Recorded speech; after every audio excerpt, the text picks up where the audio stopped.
Good morning, student. Today we will start our chapter history.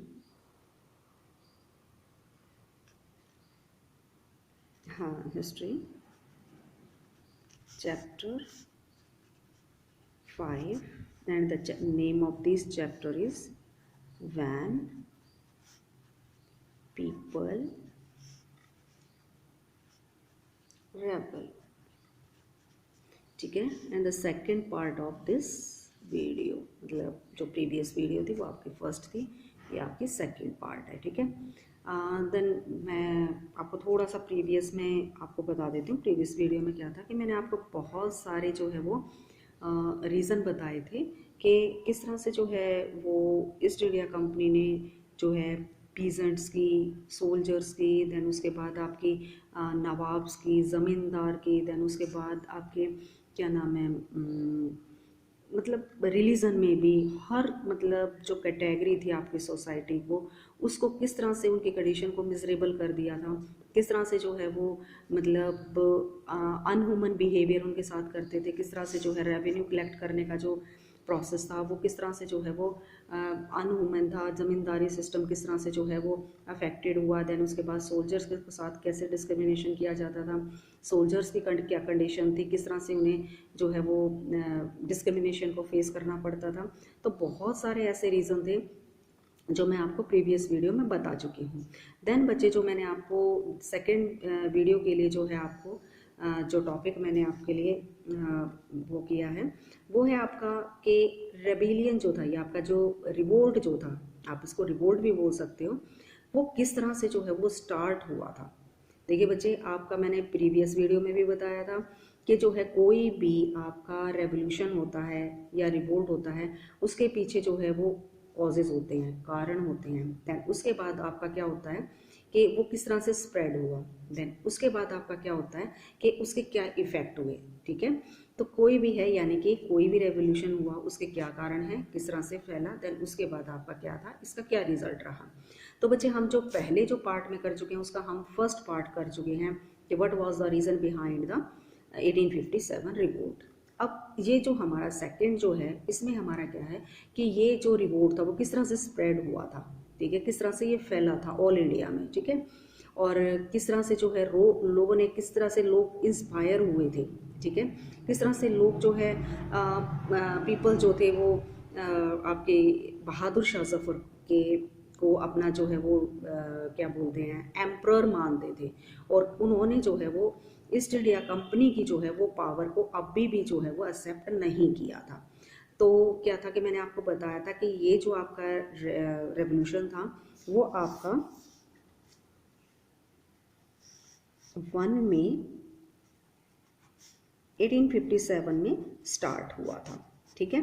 Then बच्चे, उसके बाद मैं आपको बताती हूँ फ्रॉम मेरठ टू दिल्ली, यानी कि ये जो रिवोल्ट था आपका, ये आपका मेरठ से, ठीक है, मेरठ से स्टार्ट होकर, मेरठ से स्टार्ट होकर आपका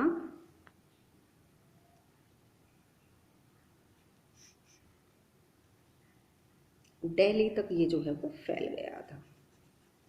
ठीक है.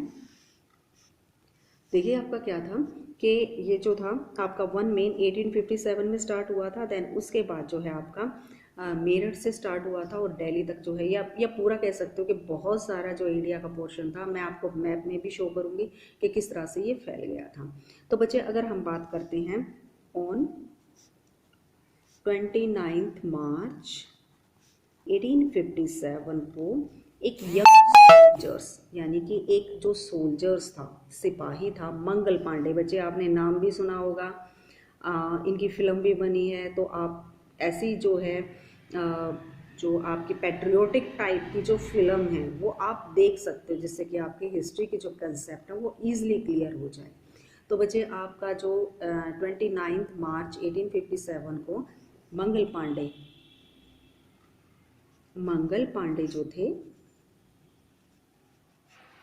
देखिए बच्चे, मैं फिर आपको बता रही हूँ, ये मैं पॉइंट और आपको पॉइंट टू पॉइंट एक्सप्लेन करना मैं इसलिए मेन बताती हूँ, पॉइंट साथ साथ में नोट करवाती हूँ, ताकि आप 1 मार्क्स के क्वेश्चन जो है आप फाइंड आउट कर सके, और जिन बच्चों के पास बुक नहीं है वो आप इजीली इस वीडियो को समझ सके।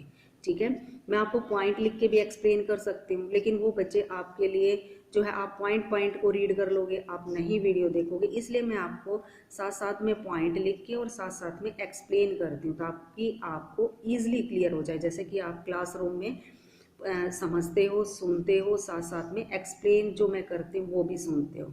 तो बच्चे इसमें आप 1 मार्क्स के क्वेश्चन भी फाइंड आउट कर सकते हो, और आप अपने जो है यूटी की प्रिपरेशन, फिर मैं बता रही हूँ आपको, सेकेंड हिस्ट्री चैप्टर 2, सिविक्स और जियो के फर्स्ट चैप्टर आप अच्छे से रिवाइज कर लेना।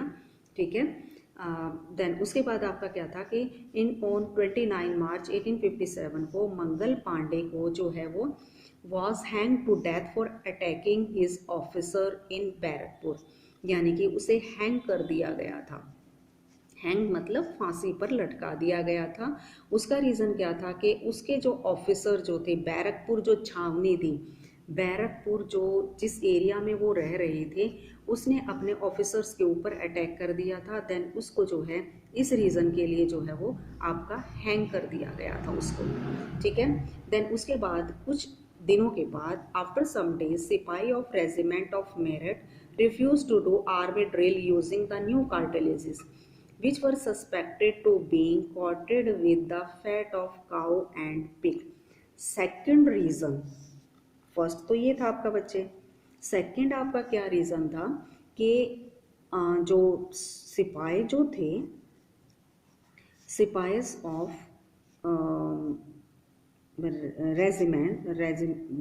रेजिमेंट थी आपकी ये मेरठ की, सिपाही ऑफ रेजिमेंट ऑफ मेरठ, यानी कि मैं पूरा ही लिख देती हूँ आपको, refuse to using refuse to do the army drill using the new cartilages, using the new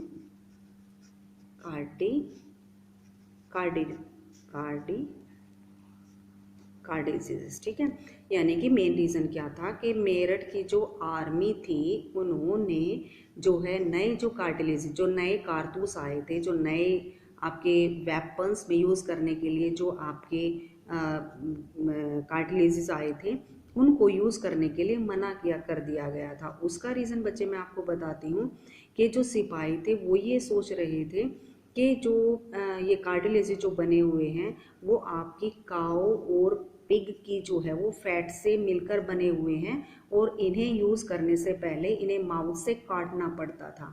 तो आप बच्चे देखोगे कि काऊ जो है वो हिंदू रिलीजन में जो है बहुत ही मेन उसको माना जाता है। ठीक है, और इसी तरह से अगर पिग को देखा जाए तो आपका क्या है कि मुस्लिम रिलीजन में माना जाता है।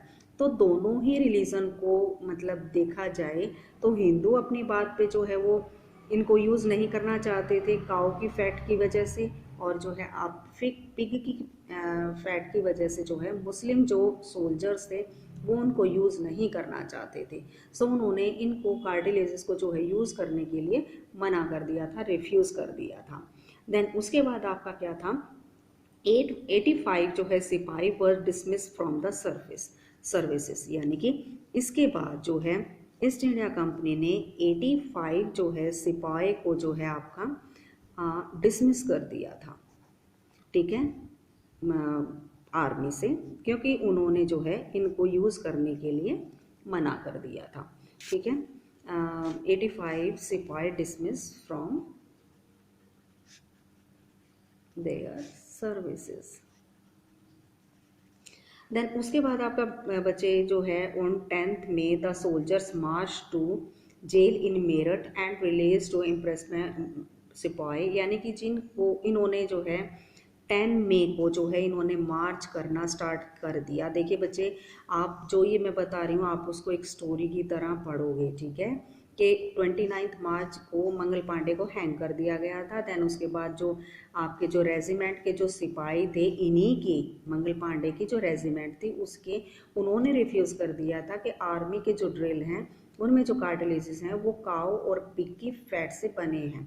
उन्होंने रिफ्यूज़ कर दिया। देन उसके बाद ईस्ट इंडिया कंपनी ने 85 सिपाही को डिसमिस कर दिया था उनकी सर्विस से। तो देन उसके बाद क्या हुआ कि 10 May soldiers march to the jail in Meerut, यानी कि उन्होंने मेरठ से जो है वो आगे बढ़ना स्टार्ट कर दिया।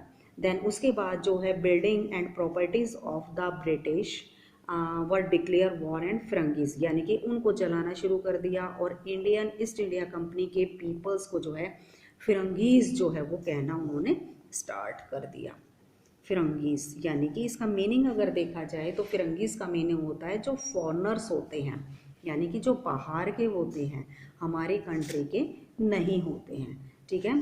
देन उसके बाद बच्चे the soldiers were determined to bring an end to their rule in the country, यानी कि वो फिरंगीज का, ईस्ट इंडिया कंपनी का रूल और रेगुलेशन इंडिया में ख़त्म कर देना चाहते थे।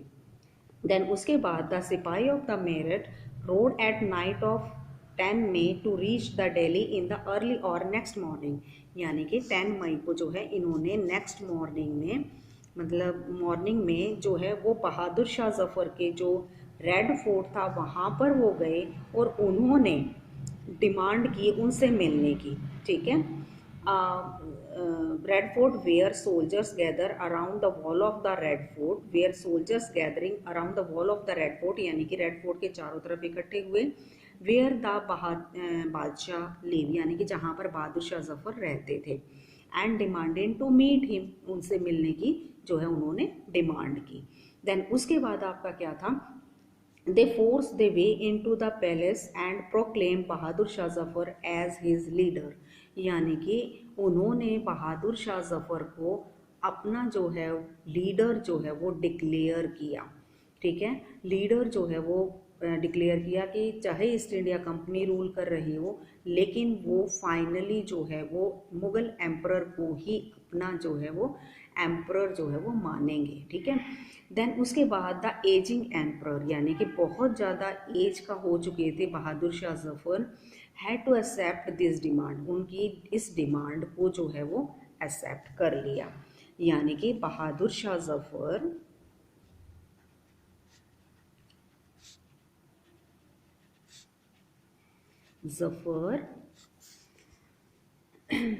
accept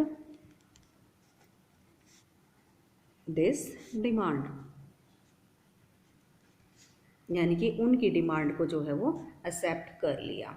he wrote letter to all the chief and ruler of the country to come forward and organise a confederacy of Indian state to fight the British, यानी कि उन्होंने जो है वो लेटर लिखे चीफ्स को और लोगों को भी कि जो है वो गैदर हों और क्या है ईस्ट इंडिया कंपनी के अगेंस्ट में जो है वो फिर से मतलब एक बार इकट्ठे होकर जो है वो लड़ाई लड़े। देन उसके बाद आपका क्या था, द रेबेलियन स्प्रेड, यानी कि जो हमारा रेबेलियन था, जो रिवोल्ट था, वो किस तरह से दूसरी स्टेट्स में फैला था। बच्चे मैंने आपको बताया कि मंगल पांडे को हैंग कर दिया गया था, सिपाही ने कार्टिलेजेस को यूज़ करने से मना कर दिया था, 85 सिपाही डिसमिस कर दिए गए थे। 10 मई को मॉर्निंग में जो है ये बहादुर शाह जफ़र के पास गए और बहादुर शाह जफ़र जो काफ़ी एज हो चुके थे, उन्होंने एज ए एम्परर रहने के लिए, इन्हें एज ए लीडर गाइड करने के लिए जो है वो उन्होंने इनकी डिमांड को एक्सेप्ट कर लिया। देन बच्चे उसके बाद आपका क्या है कि ये रेबेलियन जो था वो आपका रिवोल्ट किस तरह से जो है वो स्प्रेड हुआ था। The rebellion spreads. ठीक है।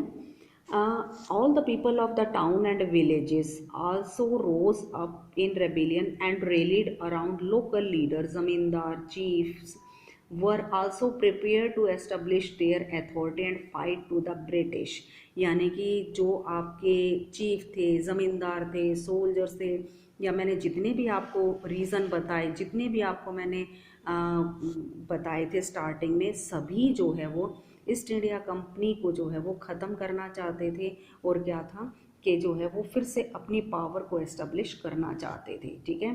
देन उसके बाद आपका बच्चे क्या था कि उन्होंने रैलीज भी की, लोगों को गैदर भी किया। देन उसके बाद आपके जैसे कि Nana Sahib, the adopted son of the late Peshwa Bajirao II, who lived near Kanpur, gathered army force and expelled the British garrison from the city.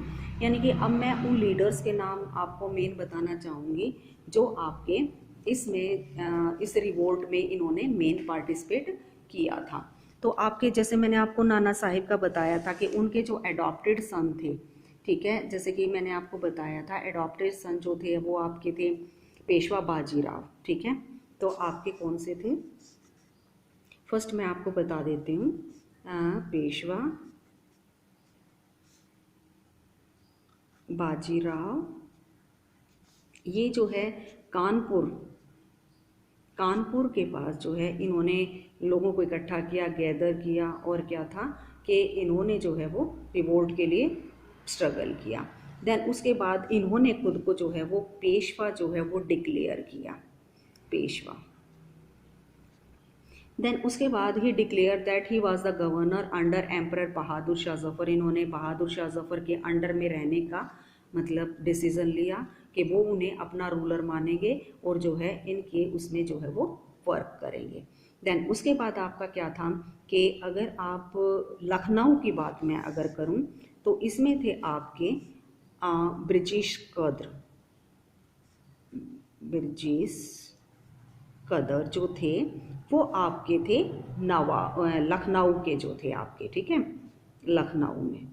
तो उन्होंने भी जो है यहाँ से अपना रिवोल्ट स्टार्ट कर दिया, ठीक है। देन उसके बाद आपका अगर देखा जाए तो बेगम Hazrat Mahal took an active part in organizing the uprising against the British, यानी कि बेगम हजरत महल भी थी अगर आपका देखा जाए तो, बेगम हजरत महल,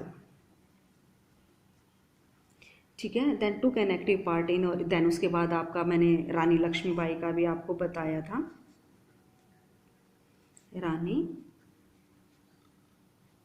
लक्ष्मीबाई, ठीक है। तो बहुत सारे ऐसे पार्टिसिपेंट थे जिन्होंने जो है वो 1857 के रिवोल्ट में जो है बहुत ही मेन पार्टिसिपेट किया था। देन उसके बाद आपका क्या था,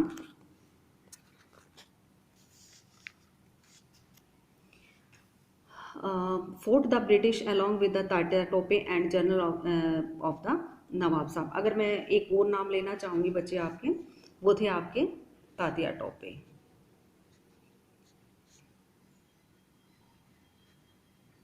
ठीक है। देन उसके बाद many new leader come up, यानी कि बहुत सारे लीडर जो है वो हमारे सामने आए, जैसे कि अहमदुल्ला शाह मौलवी फ्रॉम फैज़ाबाद, यानी कि अगर मैं एक और नाम लेना चाहूँ तो अगर आपका ये है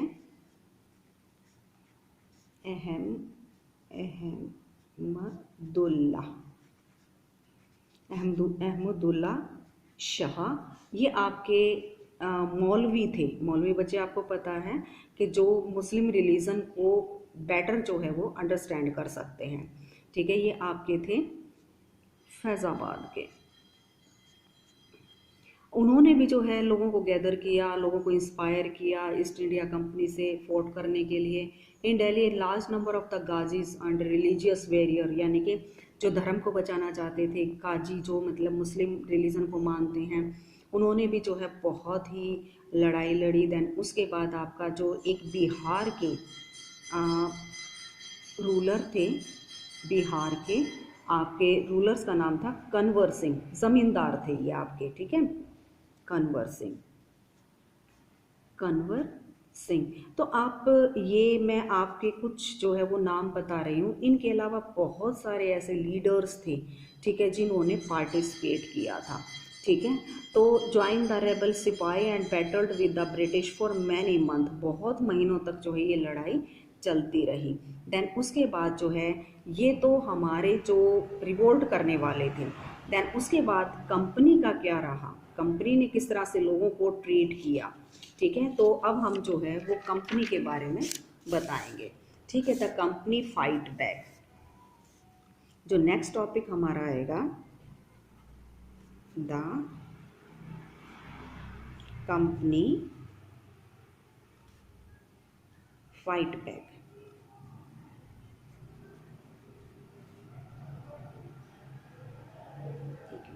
द कंपनी फाइट बैक, यानी कि कंपनी ने किस तरह से जो है लोगों को टॉर्चर किया था।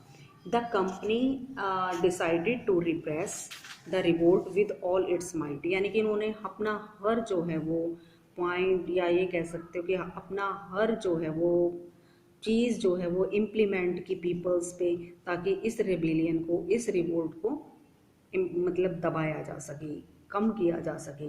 लेकिन ऐसी कंडीशन जो है उस टाइम पे बहुत बहुत ही मुश्किल हो गई थी।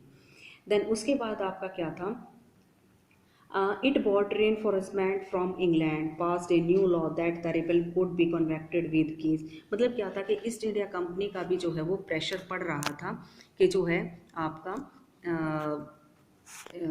कि इस रिवोल्ट को जो है वो कम कर दिया जाए, लेकिन ऐसा नहीं हो पा रहा था।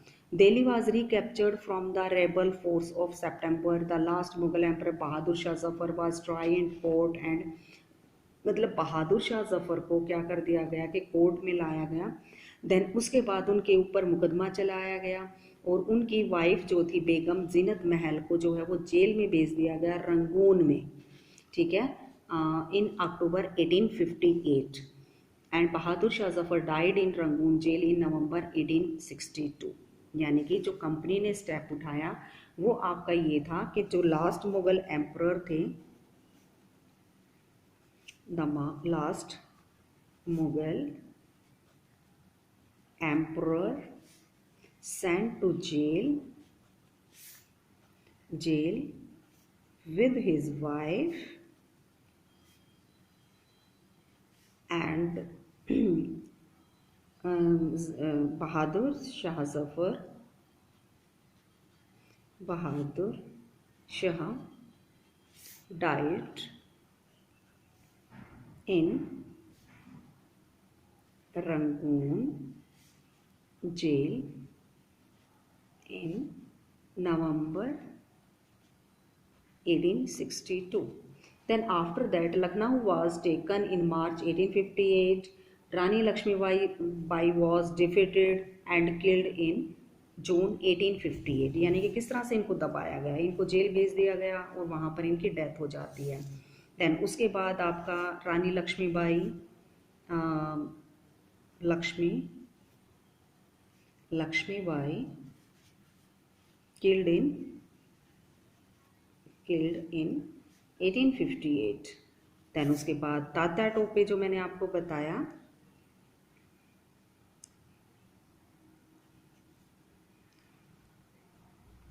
Tatya Tope escape to the jungle, वो जंगल में चले गए थे छिपने के लिए, इन जंगल, यानी कि वो भी जो है डिफीट हो ही गए थे। देन उसके बाद जो आपके क्या थे कि बहुत सारे ट्राइबल्स को, पीजेंट्स को जो है वो जेल में भेज दिया गया था। देन उसके बाद आपका क्या था, the British try to best to win back the loyalty of the people, यानी कि ईस्ट इंडिया कंपनी चाहती थी कि जो लोग उन पे फेथ करते थे पहले, उसी तरह से ये फेथ दोबारा करना स्टार्ट कर दें, लेकिन ऐसा पॉसिबल नहीं था। वो लोगों को अपनी तरफ जो है फिर से अट्रैक्ट करना चाहते थे, फिर से जो है वही फेथ, विश्वास जो है वो जीतना चाहते थे, जो कि अब पॉसिबल नहीं था। They announced reward for loyal landholders would be allowed to continue to they enjoy traditional right over their land, यानी कि उन्होंने ये बोला कि जो आपके लैंड लॉर्ड हैं वो अपनी पहले की जो पोजीशन है उनको दोबारा से गेन कर सकते हैं, ठीक है। देन उसके बाद उन्होंने किया, और जिन्होंने किसी भी वाइट पीपल, यानी कि ईस्ट इंडिया कंपनी के किसी भी मेंबर को की डेथ नहीं की है, ठीक है, तो वो क्या है कि दोबारा से उन्हें वो ही पोजीशन जो है वो मिल सकती है, ठीक है। देन उसके बाद हमारा आता है जो मेन टॉपिक है आपका आफ्टर मैथ, यानी कि इसी तरह से काफ़ी लंबे टाइम तक जो है वो ईस्ट इंडिया कंपनी और पीपल्स के बीच में स्ट्रगल होता रहा, लेकिन बच्चे जो है मेन आपका क्या रहा कि जो था धीरे धीरे ईस्ट इंडिया कंपनी ने जो है वो लोगों को प्रेस करके या मतलब टॉर्चर करके जो है इनको जो है वो अपने अंडर में कर लिया और जो आपका ये रिवोल्ट था वो बिल्कुल ही ख़त्म हो गया था। देन उसके बाद बच्चे आपके क्या आते हैं, आफ्टर मैथ, यानी कि इसके जो है बाद में क्या इफ़ेक्ट हुए। ठीक है, अब मैं आपको बताऊंगी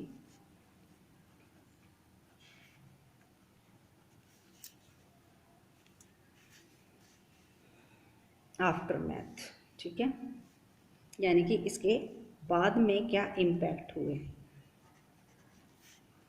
देखिए, first of all the British has regained control of the country by the end of 1859, यानी कि कंपनी ने जो था 1859 तक अपना दोबारा से कंट्रोल करना स्टार्ट कर दिया था, यानी कि उनका दोबारा से जो है ईस्ट इंडिया कंपनी ने लोगों को अपने अंडर में पहले की तरह से 59 तक कंट्रोल कर लिया था। देन उसके बाद द ब्रिटिश पार्लियामेंट, फर्स्ट जो आपका था the British Parliament passed a new act in 1858, transferred the power to the East India Company to the British Crown, यानी कि फर्स्ट जो था आपका 1858 में एक्ट पास हुआ था। इसमें आपका क्या था कि British parliament passed a new act in 1858 and transfer the power, इस एक्ट के according transferred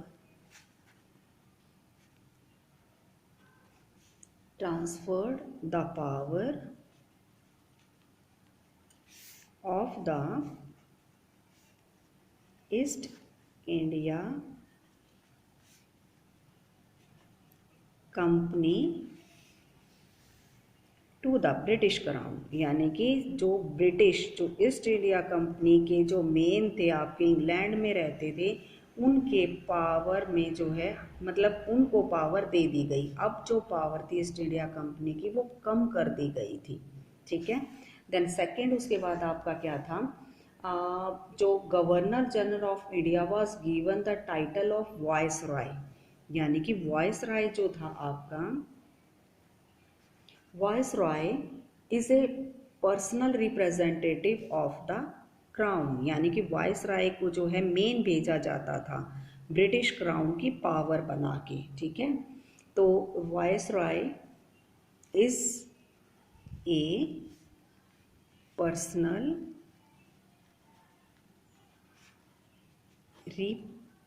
representative of the crown. Then उसके बाद बच्चे जो थर्ड पॉइंट है आपका, उसमें all ruling chief of the country were assured that their territory would never be annexed in futures, यानी कि जो किंगडम ऑफ द हाई मतलब एडॉप्टेड सन जो है, यानी कि जो एडॉप्टेड सन जो थे, एडॉप्टेड सन को जो है वो जो है मतलब किंग जो है वो एक्सेप्ट कर लिया जाएगा। ठीक है, एडॉप्टेड जैसे रानी लक्ष्मीबाई की जो डिमांड थी, अब जो है इनकी डिमांड को मतलब तो वो तो नहीं रही थी, लेकिन जो कोई नेक्स्ट रूलर जो मतलब एडॉप्टेड सन को जो है वो हायर करना चाहता हो, मतलब उन्हें एज ए किंग एस्टेब्लिश करना चाहता हो, तो वो जो है ईस्ट इंडिया कंपनी एक्सेप्ट करेगी। देन उसके बाद आपका क्या था, it was decided that the proportion of Indian soldiers in the army will be reduce, यानी कि इंडियन सोल्जर्स जो थे,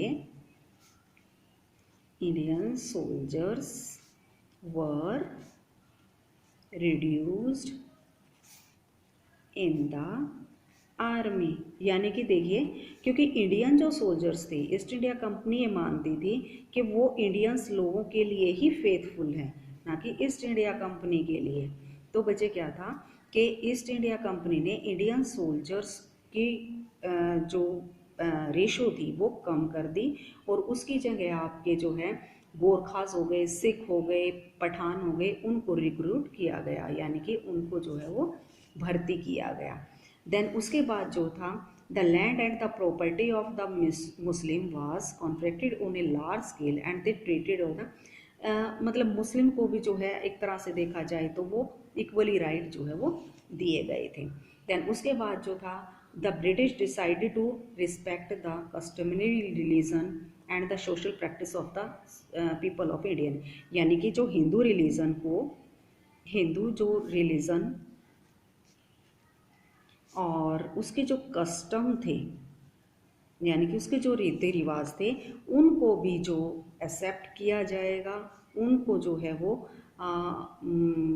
जैसे दूसरे रिलीजन को ट्रीट किया जाता है, क्रिश्चियनिटी को ट्रीट किया जाता था, उसी तरह से जो है हिंदू रिलीजन और उनके कस्टम्स की जो है वो रिस्पेक्ट की जाएगी। देन उसके बाद आपका क्या था कि जो लैंडलॉर्ड थे, लैंडलॉर्ड्स और ज़मींदार, गिवन दैम सिक्योरिटी, यानी कि उनको सिक्योरिटी दी गई कि आप अपने एरिया में जो है वो एज ए ज़मींदार, एज ए रूलर जो है वो पहले की तरह रेवेन्यू कलेक्ट करोगे और जो है वो ईस्ट इंडिया कंपनी को सबमिट करवाओगे। तो बच्चे क्या था कि ये जो राइट जो है ईस्ट इंडिया कंपनी ने दिए, वो मैं आपको जो है क्वेश्चन आंसर में भी दे दूंगी और आपका जो है ये आप वीडियो से भी देख सकते हो, ठीक है। तो बच्चे ये आप इसमें बुक की हेल्प भी ले सकते हो। मैंने आपको शॉर्ट में बताया, बुक में आपका ज़्यादा डिटेल में है, मैंने समझा दिया है आपको पूरा डिटेल में, लेकिन मैंने आपको पॉइंट इसमें लिखे हैं ताकि आप पॉइंट को देखो और जो मैंने एक्सप्लेन किया है उसको देखोगे तो आप बुक में ईजिली आप उसको समझ पाओगे, ठीक है। तो ये पॉइंट हैं, आप इन पॉइंटों को देखते हुए वीडियो अगर आप देखोगे तो क्या है कि आपको ईजिली क्लियर हो जाएगा, ठीक है। अगर वीडियो में बीच में थोड़ा सा मतलब क्लियर नहीं हो रहा है तो आप उसको जो है वो जूम करके भी देख सकते हो, ठीक है। तो ये है आपका क्या है, ये आपके जो है उसमें चेंजेस आए थे। देन उसके बाद बच्चे जो मैं आपको अब मैप समझाने जा रही हूँ उसको आप ध्यान से सुनोगे और जिनको मैं बता रही हूँ उनको आप मैप में फिल करोगे, ठीक है। और क्या नाम है, ये मैं आपको उसमें भी भेज दूंगी, आपके पीडीएफ में भी। देखिए बच्चे, देन उसके बाद है आपका, देखिए आप मैप देखोगे, आप इंडिया का जो है वो पॉलिटिकल मैप लोगे, क्लियर, ठीक है। आपको बच्चे क्लियर दिखाई दे रहा होगा कि इसमें आपका क्या है कि आप यहाँ देखोगे main centre of the revolt, यानी कि जो रेड मार्क हो रहे हैं आपके यहाँ पे, ठीक है, यहाँ पर जो रेड मार्क हो रहे हैं। देन उसके बाद जो हैं आपके ब्लैक हैं other centre of the revolt, यानी कि जो दूसरे सेंटर थे जिनमें कि ये रिवोल्ट अच्छे से नहीं फैला था, और ये है आपका मेन जो थी जहाँ पर सबसे ज़्यादा फैला था, ठीक है। आई थिंक आप क्लियर हो रहा होगा। देखिए बच्चे, अब आप देखिए उसमें जो है आपका रेड में आपका आता है मेरठ।